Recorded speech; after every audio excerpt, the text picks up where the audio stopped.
Hoje, sexta-feira, é dia do Cadê Você? Descobrimos por onde anda o ex-zagueiro do Bangu, Luiz Alberto. Tá lembrado dele? Fábio Azevedo foi conferir.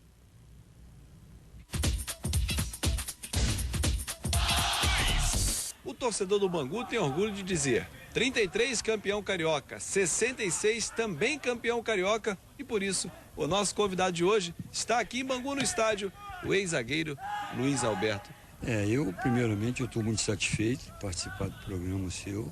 Eu tenho uma coisa assim que me enaltece bastante, porque eu sou nascido e criado no bairro. Então a minha vida toda é Bangu. Se eu queria lembrar com você, 66. Campeão carioca, na final o Flamengo. Como é que foi aquele momento? Na pré-eleição, o nosso treinador Alfredo Gonzalez, ele falou: olha, preste atenção, nem vou falar muito da parte tática, nem técnica, vocês já têm isso. Eu vou falar o quanto vocês serão valorizados se nós ganharmos o campeonato em cima do Flamengo. Nós vamos ser conhecidos, vocês poderão ser vendidos, aí nos motivou. Mas em 67 tem uma final que também não sai da sua memória, né? Porque o Bangu poderia ter sido bicampeão estadual se não fosse o nosso comentarista Gerson acertar um chute daqueles de fora da área, que o Gilson Ricardo costuma dizer que ele não chutava assim pro gol, ele chutava, a bola entrava por um acaso. Aquele jogo também foi um jogo importantíssimo, era para nós sermos bicampeões. Aí o Botafogo fez o gol, foi o Roberto, me parece que fez o gol, não me lembro. O Mário Tilico empatou 1-1. Aí o Gerson pegou uma bola fora da grande área, não tinha ninguém para ele meter a bola, estava muito próximo ao goleiro, ele ajeitou para o lado e meteu para o gol, aquela curva que ele fazia.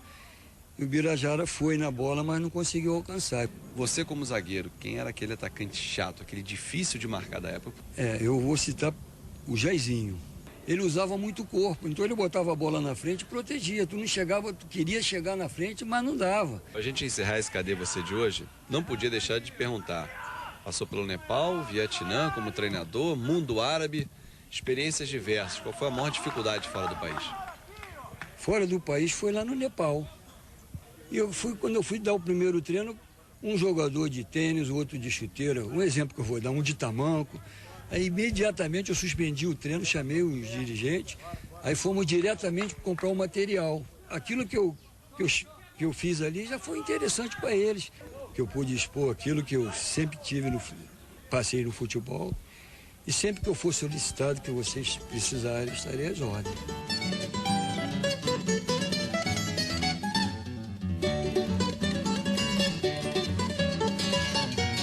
Olha, rapaz, Luiz Alberto jogou uma bola redondinha. E ele relembrou aí uma de curva do Gerson, botando lá no ângulo. Tá lembrado desse jogo, Canhota? Tava falando aqui com o Gilson, 67. Time do Bangu, né? Timaço. E 1-1, chovia um pouco. Aí eu desempatei o jogo 2-1, 67, graças ao treinador Zagallo.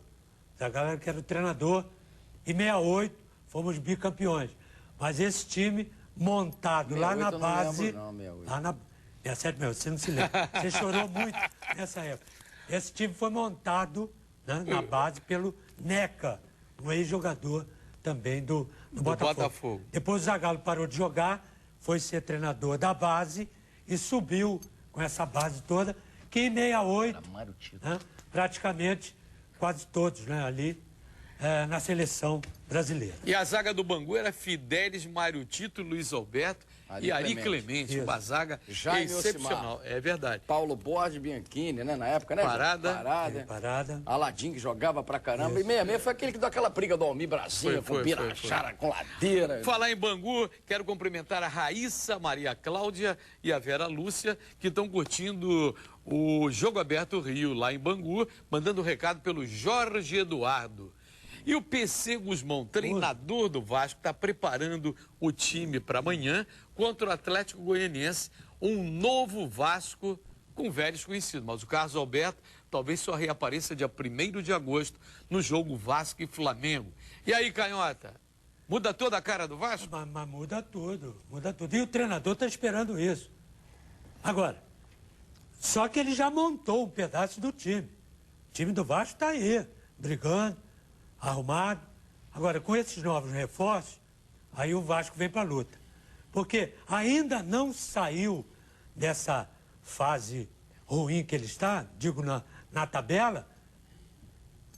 Mas hoje, mais amanhã, pode ficar certo que o Vasco vai sair dessa situação. E para você que ligou agora o Jogo Aberto Rio, Muricy Ramalho, o novo técnico da Seleção Brasileira, tomou café da manhã com o presidente da CBF, Ricardo Teixeira, lá no Itanhangá Golf Club, que é pertinho da residência do presidente da CBF. Mais detalhes durante o dia, inclusive, se ele vai acumular o Fluminense até o final do ano, como é que vai ser composta a nova comissão técnica.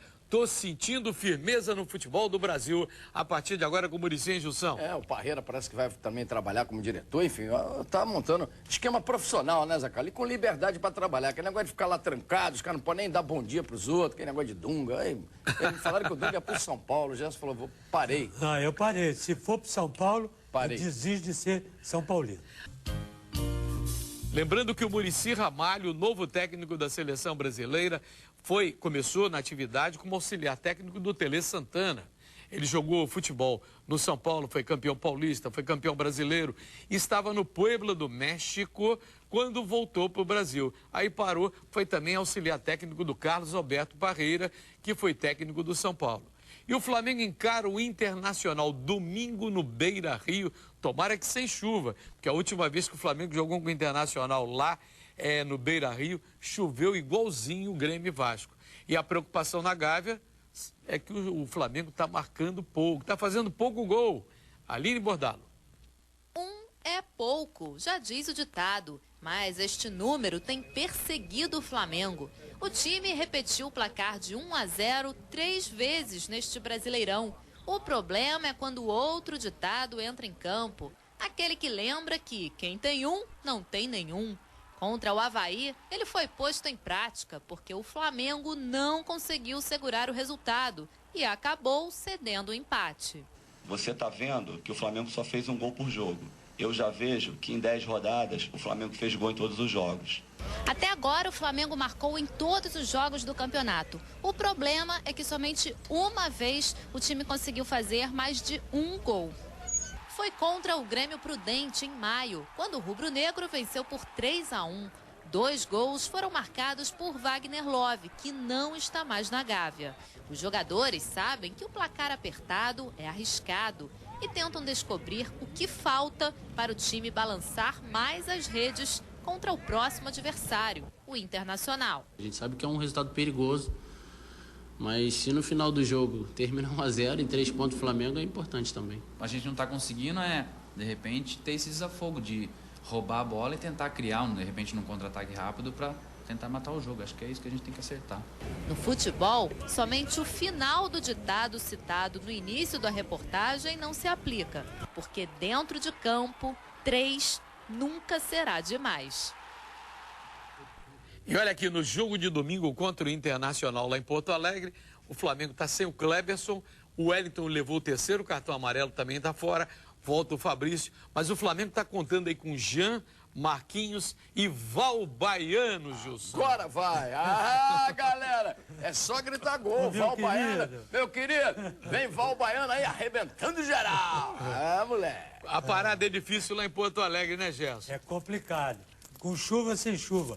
É complicado, porque o Inter tomou um impulso agora, tomou um gás. E o time do Flamengo, o Gilson falou isso muito bem. Tá ganhando, mas tá arrastado.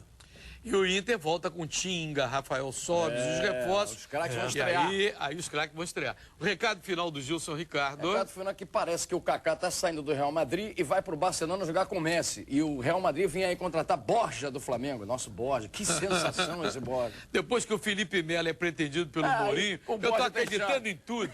Qual é a última do Canhotinha? E é esse futebol que eu tenho que comentar, né? É brincadeira. Vai fazer o quê, né, um abraço aqui pro Pablo. Ele é filho do Dácio, que é nosso companheiro aqui na Bandeirante. Olha aqui, escreveu aí ele. Ontem eu falei, 1-0 Fluminense e o treinador na seleção brasileira. Presidente, e agora? Quem que o senhor vai colocar aí no nosso tricolor? Dunga. Pelo amor de Deus. Segunda-feira, 12:30, novo encontro falando do futebol carioca e também da seleção brasileira.